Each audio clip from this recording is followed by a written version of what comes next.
trillion in debt is due to a massive surge in federal spending, which originally came as a response to the pandemic, but which continues today. In Oklahoma, spending doubled overnight, going from around $7 billion in federal expenditures every year to now roughly $14 billion a year. Since 2000, we have audited more than $44.7 billion of the total federal dollars spent in the state of Oklahoma. Now, federal money always comes with strings attached, and the U.S. government mandates that I audit all federal grants over a certain threshold according to a specific formula. Now, I release these findings every year in the Federal Single Audit Report, and this audit is to ensure that federal grant money is spent in compliance with the federal guidelines. In many cases, Oklahoma has not been spending money in compliance with the federal guidelines. Any expenditures that do not comply with federal statutes, regulations, terms, or conditions, or cannot be traced by receipts or other substantiating documentation are considered questioned cost.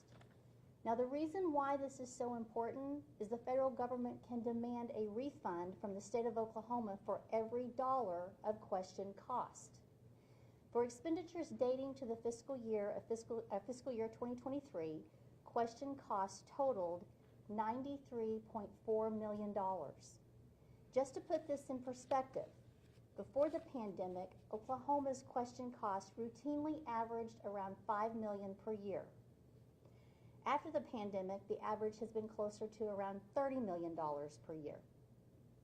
So while we've seen a substantial increase in question costs ever since COVID, 93.4 million is an unprecedented number. Now, I'm going to walk you through the most significant question costs, which are tied to two state agencies, OMES, which is the Office of Management and Enterprise Services, and Oklahoma DHS, the Oklahoma Department of Human Services. So at OMES, continued mismanagement of the emergency rental assistance led to $21.8 million in question cost, while at Oklahoma DHS, we will unpack $63.6 million in question cost, much of which came from the mismanagement of the Child Care Development Funds.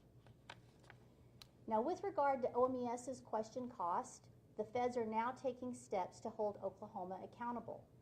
In April, the U.S. Treasury directed the state of Oklahoma to repay $1.6 million for question cost from the fiscal year 2021 audit. Now, the demand for a refund is directly tied to an amount that a local nonprofit retained as an unallowed management fee during its administration of the Federal Emergency Rental Assistance Program, the ERA program. The nonprofit was originally one of two tasked with administering rental assistance in Oklahoma. OMES awarded the nonprofit a no-bid contract and the bulk of the ERA funds. Federal regulations require OMES to competitively bid federal grants. That helps ensure that only the most qualified candidates who will provide the best service for the best price receive the contract. OMES decided not to enforce this procedure, which enabled a nonprofit to administer more than $343 million of our tax money. Now, in some cases, OMES's failure to communicate effectively with the nonprofit appears to have created confusion about the proper use of the ERA funds. ERA funds were originally set aside to offset rent and utility costs for those Oklahomans impacted by COVID. In the process of distributing aid, OMES allowed the nonprofit to accrue more than 15 million tax dollars as a management fee, but OMES never required the nonprofit to provide any receipts or other evidence that would justify the management fee, which federal law does require. Without any documentation to back up the management fee, it appeared as though OMES allowed the nonprofit to levy a surcharge on taxpayers. Now, this was a direct result of OMES's failure to monitor the ERA funds, and in particular, the agency's failure to provide guidance and oversight for the nonprofit's reported administrative cost. Now, regarding administrative costs, the feds had two very clear guidelines. First, the nonprofit could only charge an administrative fee to cover actual operational expenses related to ERA, and each expenditure had to be backed up by receipts, invoices, or other proof. Now, second, admin fees were supposed to be capped at 10% of the grant during the first phase of the rental assistance grant, ERA 1, and capped at 15% for the second phase, ERA 2. Now, normally under these conditions, a state agency would reimburse the vendor for actual cost only, ensuring that no tax money was used for unallowed administrative expenditures. However, OMES decided to advance lump sum payments. And in fiscal year 21-22, the amount that OMES provided was well in excess of what the nonprofit required to run the ERA program. OMES made no attempt to recover that excess money and return it to the feds as the grant required. Meanwhile, the nonprofit was allowed to retain the money and call it a management fee. Now, without any invoices or other documents to justify these costs under the terms of the grant, we had no choice but to question the entire management fee. By the end of fiscal year 2022, the management fee had already exceeded $10 million. In fiscal year 23, the nonprofit retained another $5.5 million in management fees. Now, this is bringing us to a total of $15.7 million. Now, I did issue multiple warnings to OMES about this issue. In July of 23, I sat down with the nonprofit's former executive director and explained to her that the management fee was not allowable. However, a director at OMES appears to have given the nonprofit different instructions. Now, all indications are the nonprofit continued to collect the management fee, and at least one individual at OMES seems to have encouraged it. That employee at OMES does not appear to have explained that the nonprofit was required to provide receipts, invoices, or other evidence to prove the management fee could be tied to actual cost associated with the ERA program. Now, meanwhile, other administrators at OMES did nothing to correct the situation despite our repeated warnings, and the management fee steadily rose to $15.7 million.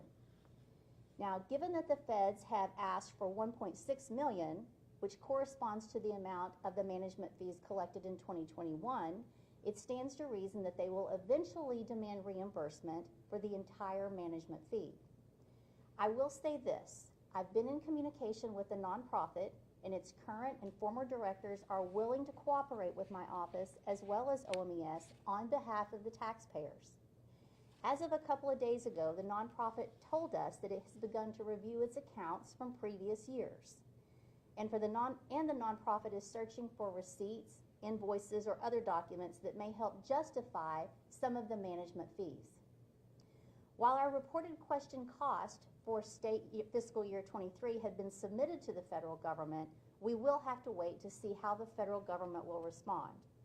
All parties, the nonprofit, OMES, and the Office of State Auditor and Inspector, are committed to resolving this issue if possible, because that's what's best for the taxpayers. Confusion about the nonprofit's designation as a subrecipient of federal funds led to additional question costs. Despite there being a contract that defined the nonprofit as a subrecipient, the nonprofit claims that OMES communicated to them that they were a subcontractor of the state. The nonprofit was led to believe that as a contractor, they were allowed to use grant money for incentives and other expenditures that were not appropriate under the terms of the ERA grant. We had no choice but to question those costs, which totaled more than $2.4 million. I also want to point out that the nonprofit was allowed to collect interest on any grant funds it was holding, which potentially enabled the nonprofit to generate revenue out of the ERA program. Now, we do not know how much the nonprofit collected on interest, but we are potentially talking about several million dollars. If OMES had reimbursed the nonprofit for administrative fees rather than advancing lump sum payments, that is interest that the state could have generated for itself, just like we have with the ARPA funds. Instead, the state is potentially liable to pay back at least $15.7 million to the federal government. Now, if OMES had followed federal requirements and provided proper oversight of the ERA funds and ensured that every dollar was spent appropriately, then more than 7,600 additional Oklahoma households may have received the rental assistance that they needed. OMES's failure to properly advise or monitor the nonprofit on the use of ERA funds has led to a total of $21.8 million in question cost for fiscal year 23 alone. Now, sadly, in terms of dollars and cents, that is not the largest group of question cost in this year's single audit. You'll notice that the largest amount of question cost pertains to the Oklahoma Department of Human Services. $63.6 million in question cost can be traced to the agency for fiscal year 23 alone. The vast majority of this amount derives from the agency's mismanagement of a COVID-era block grant for daycares. Since March 2020, Oklahoma DHS has received $791 million under the umbrella of the Federal Child Care Development Grant. One of the primary purposes of the grant was to help child care facilities cover normal operating expenses like payroll and rent during the pandemic, ensuring that mandated lockdowns did not result in the permanent closure of daycares in Oklahoma. The grant also allowed Oklahoma DHS to create unique programs tailored to child care needs in our state. During interviews, we were told that 4 people at DHS, the former agency director, his chief of staff, the former CFO, and the former director of child care services decided how all those funds were to be spent. The federal government sent this money to the states and gave great leeway to the states in terms of how they deployed it. DHS did not put strong guidelines on how daycares were to use the funds, nor did it conduct any financial monitoring of child care development. As a result, bad actors were able to game the system at taxpayers' expense. One recipient, who operated a daycare out of their private home, used the money to install granite countertops in their kitchen. In fact, there were several instances of home daycares taking child care development funds and using them for lavish bath or kitchen remodels, some costing between $30,000 and $40,000. Another recipient spent $20,000 to pay off a Cadillac. Now, we intended to question those expenditures. However, when we expressed our concerns to the federal government, they said that almost any purchases, even those that appear unnecessary or wasteful, would be permitted, as long as it could be construed as having a remote connection to child care. A Cadillac, they said, could be used for transportation. So, per the federal government's advice, we did not question granite countertops or Cadillacs.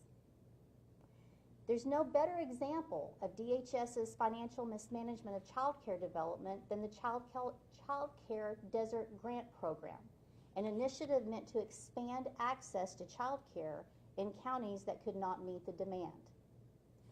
In theory, the program would provide crucial startup money for new daycares or expanding daycares to cover things like minor construction projects.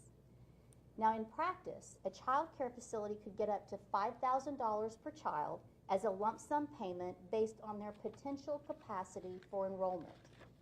To be clear, enrollment capacity was determined solely on the basis of a facility's available square footage. Now remember, the purpose of the grant is to expand access to child care, and square footage is just one of many relevant factors that could impact a daycare's viability. Yet, based on interviews with DHS employees, we determined it was the only factor DHS administrators considered. In any case, DHS's failure to monitor the use of Desert Grant funds enabled some individuals to walk away with hundreds of thousands of dollars, even though they did not establish long-term daycares. We ultimately had to question 75% of the expenditures included in our test sample. We also found evidence of misappropriation of funds in 10% of the facilities tested.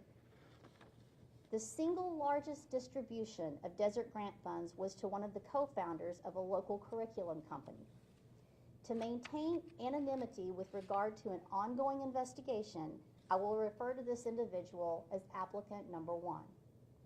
Applicant 1 is married to the former Director of Child Care Services at DHS. She is one of the 4 individuals who helped structure all of the child care development initiatives, and she would have had access to and final authority over her husband's company's application. Despite this glaring conflict of interest, DHS advanced more than $2 million to applicant 1. Applicant 1 did not operate a daycare. He ran an after-school program out of 2 schools, both of which allowed him to utilize their facilities at no charge. He paid no rent, no taxes on the space, and certainly did not have to cover any remodeling or minor construction projects for the school. The amount of money that applicant 1 received was based entirely on DHS's calculation of the square footage at each location. At one site in Oklahoma City, DHS determined that applicant 1 could accommodate up to 283 children based on the square footage, and he was approved to receive a $1.4 million distribution for that location. A DHS employee noticed the number was too high, recalculated the square footage, which affected enrollment capacity, and determined that applicant 1 should receive a smaller amount of money, closer to $760,000. However, weeks later, someone at DHS approved applicant 1 for payment at the original capacity of 283 kids, and he received a distribution of $1.4 million, resulting in an overpayment of $655,000. Now, there are only a few people at DHS who had the authority to override the revised payment. The Director of Child Care Service, applicant 1's wife, was one of those people.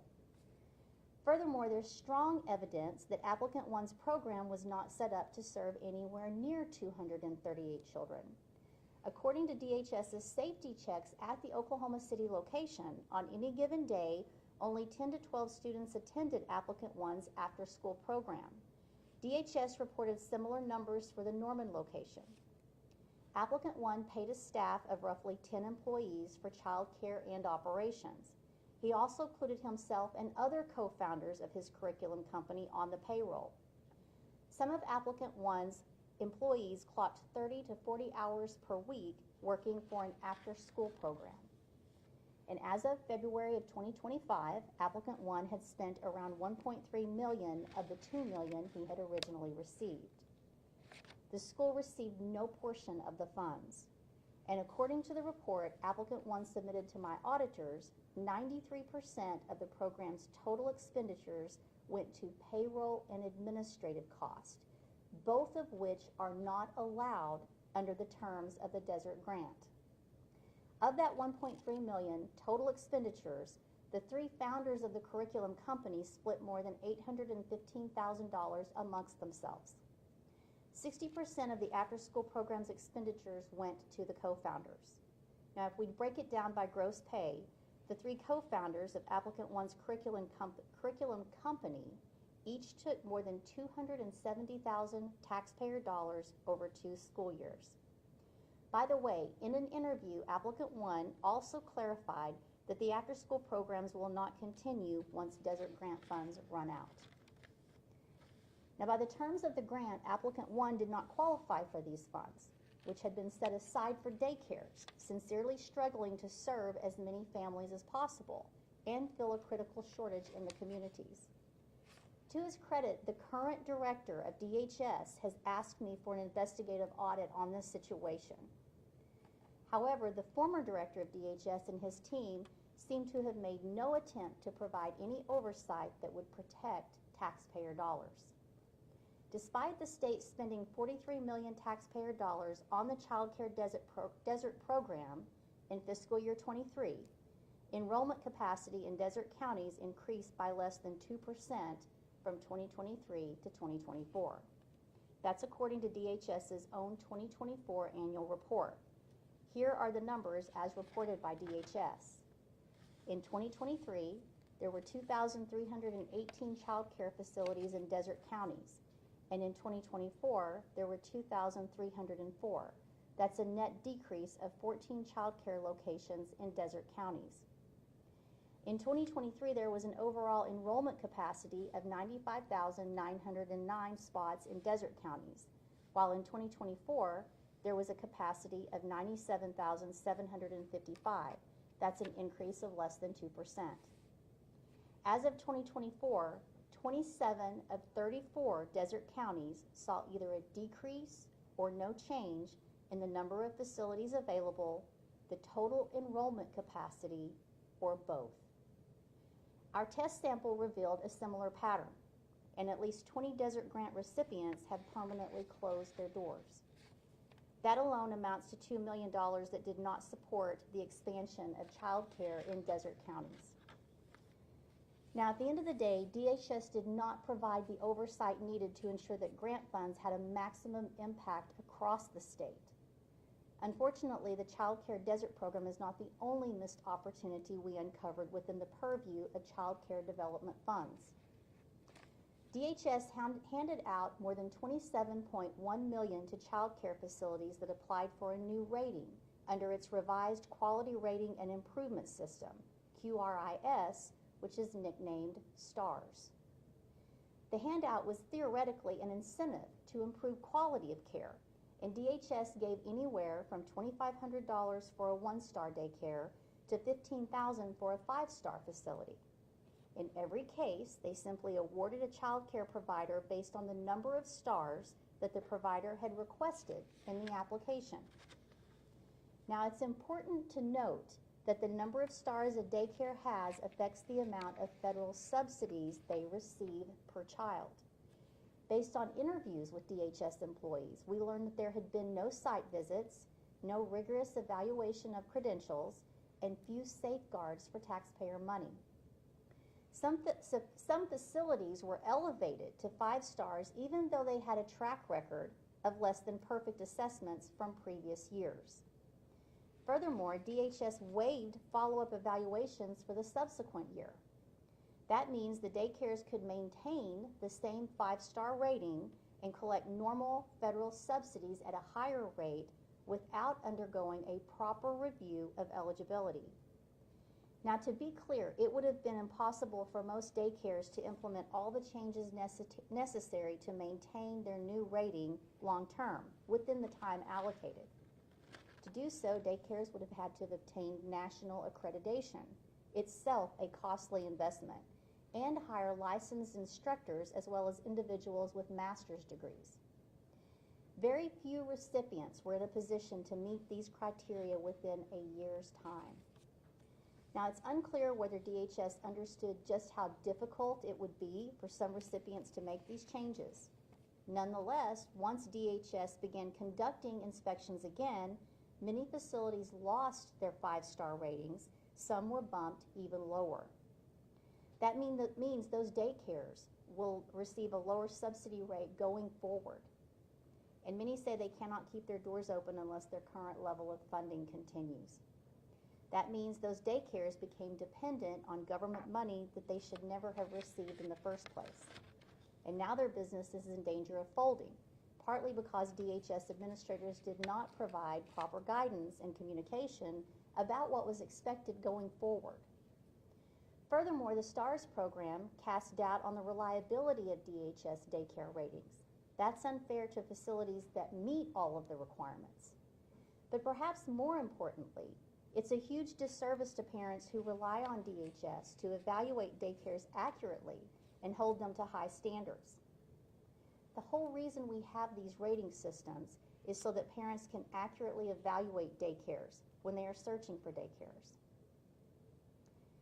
DHS also failed to maintain proper records. This is leading to millions in question cost. Kith Care was another initiative funded by the Child Care Development Grant.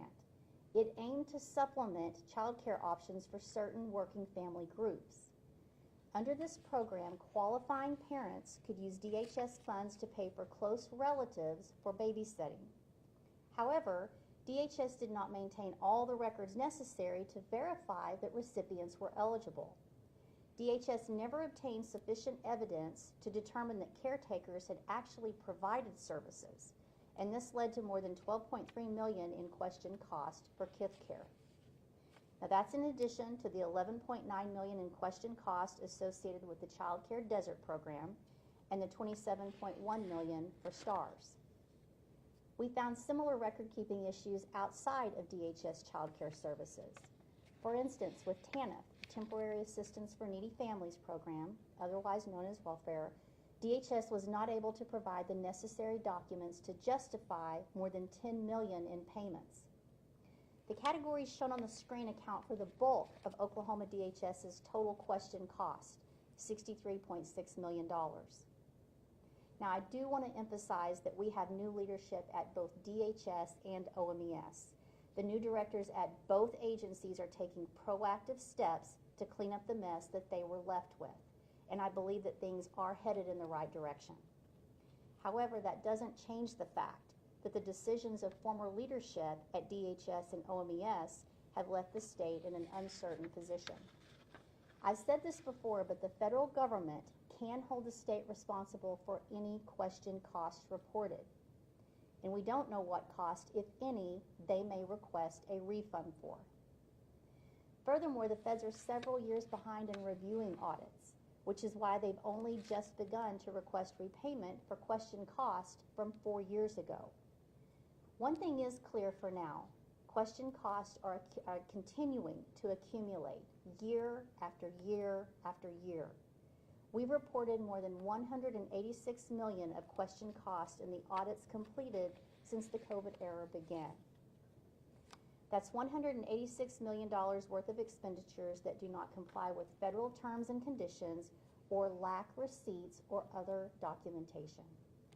What that means is that the state has not done its best to ensure that your tax dollars provide a maximum benefit for Oklahoma and for its people. What we found time and time again was that Oklahomans were denied services even when they qualified for them because grant money had been mismanaged. I want to end this by saying our nation is $37 trillion in debt. It's easy to lay blame for this on legislators in Washington, D.C., but America is in a debt spiral, and we will never pull out of this from the top down. Only the states can clean up their own wasteful spending. It's past time for Oklahoma to put its financial house in order. And if you take away anything from this, take this. If mismanagement of your tax dollars continues, then state taxes will go up. Federal taxes will go up, and government services will plummet. At the end of the day, Oklahoma spent billions of federal dollars, but many Oklahomans did not receive rental assistance or access to child care services. Government exists to provide services to its people. The politicians can argue over what services those should include, but everyone can agree that waste, fraud, and abuse is unacceptable. At this time, I'd be happy to take any questions. What would you say to the families out there who were denied rental assistance, or I mean, we've talked to several daycare owners who have been affected by the STAR system, who tell us they have shut down or are going to shut down. What would you say to the parents out there whose kids attend those schools? I would tell them that Oklahoma can do better. They should demand better from the state of Oklahoma, and I believe that we have leaders in place now who are going to work to make things better. And I'm going to continue to provide the transparency and oversight to push that. Who should they demand better from with the state? Agency leaders. Ultimately, it's the heads of those agencies that make decisions that impact each one of us as Oklahomans. That's who we have to demand accountability from. Should it be reasonable for those receiving this information to question those who appointed those leaders in the past? We can always question anything along the process, and we certainly should get questions about whether or not if there was anybody that profited personally. And as I mentioned, we do have an ongoing investigation with the child care funds that were given to the state. It's important that we just continue to ask and find out where this next audit is going to lead us and demand answers. Auditor Byrd, in the mismanagement of funds Well, I'm not a prosecutor, but I'm certainly going to lay out these facts and these audits so that anyone interested in prosecuting can do so.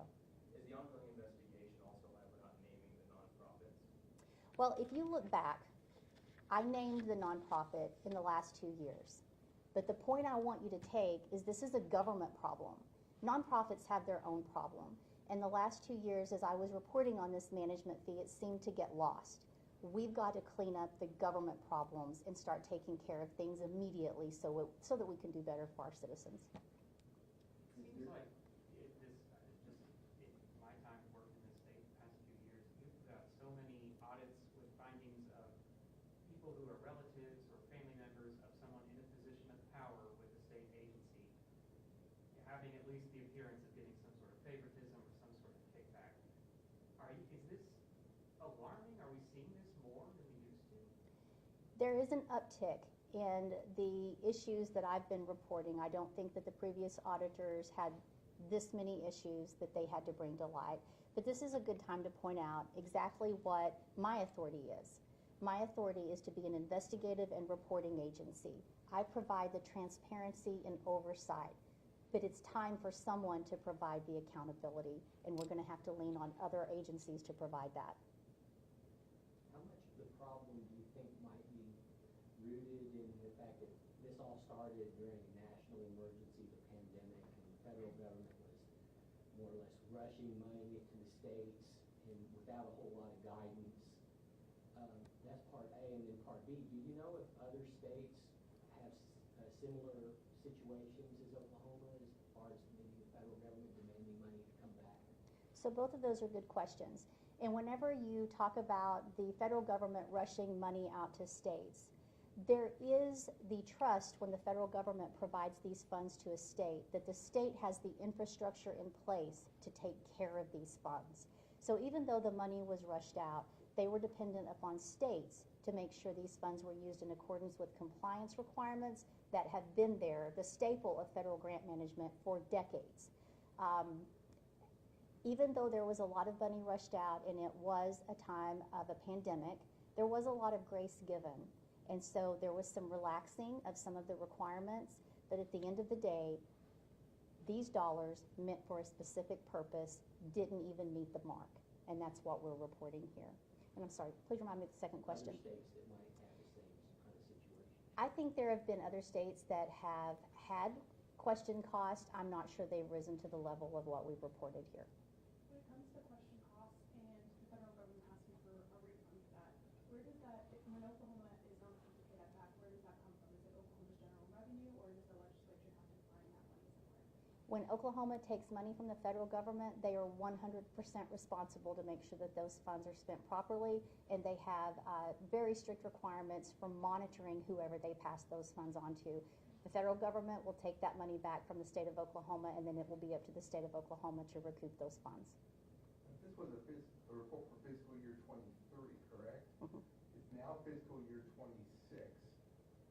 Why the delay in that? And given that long time frame, I mean, how can these agencies go back and kind of fix it when it's already 2-3 years down the road? Well, we just completed fiscal year 25, June 30th of 2025, and an audit by definition is always in arrears. We are not an entity's or an agency's internal controls. We are always auditing history. It is up to the agency to have competent, qualified people to handle those funds and to make sure they're spending them in accordance with grant requirements. Even though it was a pandemic, and even though there was a flood of money, there should have been qualified people who understood what the requirements were and knew how to properly document an expenditure to prove what it was spent for. And that's a lot of what we found with some of this. There was no proper documentation. So it is 2 years later that we released this audit, but keep in mind audits are always about a year behind from the fiscal year we're auditing. We went from spending $7 billion in the state of Oklahoma in federal expenditures to now $14 billion, and my office did not get additional resources to do that. Related to internal controls, what did your work discover about which controls existed or didn't exist? For example, did you discuss or discover during your work that the financial board charts from any of these departments had severe vacancies, either within comptrolling positions or other ends of that, or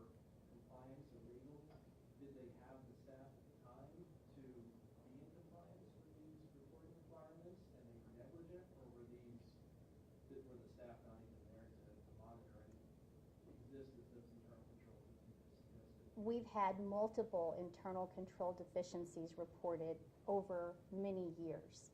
So this was not a new surprise to any of the entities that they needed to work on their internal controls. A lot of those we report in the audit of the state's financial statement, and then as we're auditing the federal programs, we have additional internal control findings to report. But those are out there for agencies to learn from, to understand, and I've always said this. My staff and I are here to help anyone understand the findings or even to suggest ideas on how to implement internal controls. Auditor Byrd, if you have gaps at the state level, as far as COVID fund mismanagement, could there be even more uncovered mismanagement such as we're hearing today? Well, keep in mind, we are only testing a sample. And of the sample tested, since the beginning of the pandemic, we've reported, I think I said 186 million in question cost. That's from a sample. That's not testing 100%.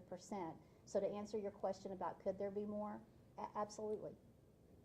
On that note, considering that audits are done in retrospect necessarily, I imagine you guys are working on the next one already with the money that has been spent and distributed.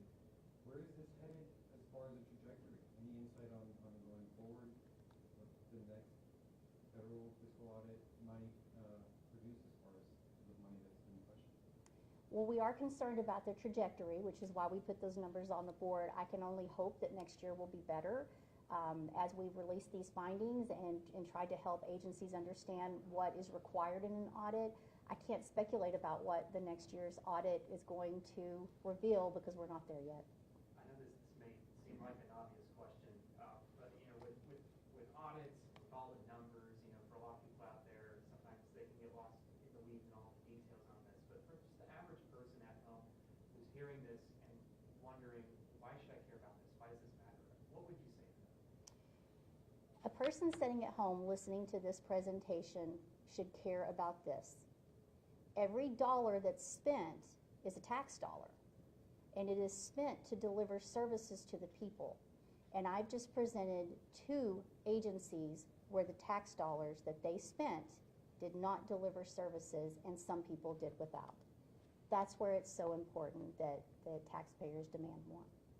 You mentioned that the federal government was a little bit behind on its reviews. Is there a possible timeline or estimation of when they could start asking to put this money back?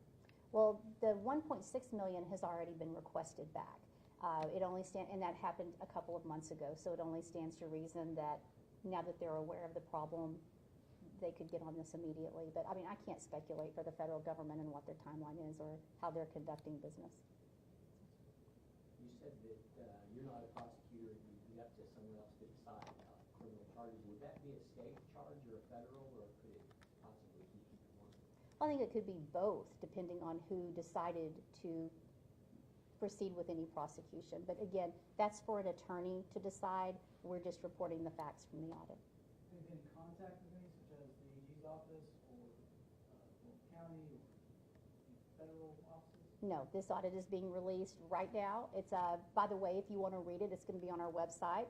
You can find it. It's over 200 pages, I think, and it'll be something that we are by statute required to deliver to the pro tem, to the speaker, to the governor, and to the attorney general. Of the other $8 million in question costs, was there any piece of that was that roughly distributed pretty evenly amongst other entities, or was there sort of like a third runner-up type of agency that encompassed most of those $8 million in other question costs? So it was distributed probably among maybe less than 10 other agencies. I did not memorize the entire 200-page report, but if you want to take a look at those and get back with me with any questions you have, I'd be happy to answer those.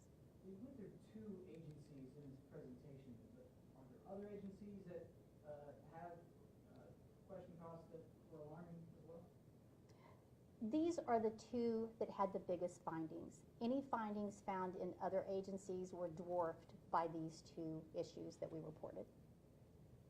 Is there ever like a standard margin, not to say that it's acceptable to ever have a question cost, but is there a threshold for your office or for your auditors that you look at per agency or per capita rate, I suppose, of the rate notice that they receive that makes your own alarm bells start to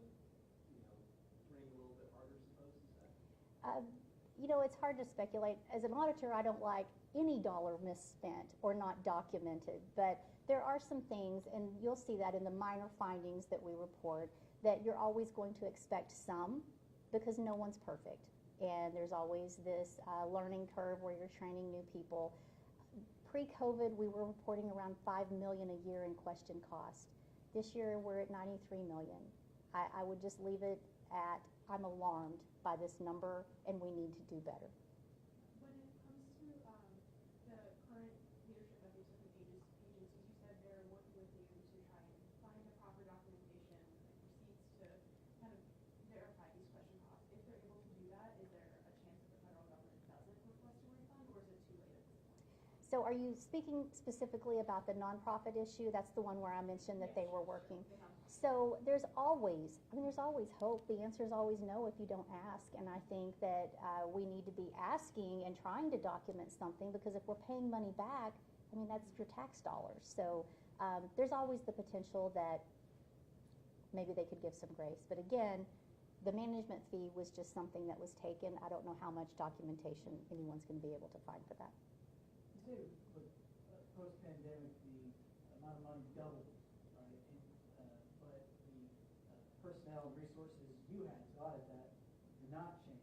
You wish you had more resources to go through more of these to have more complete numbers?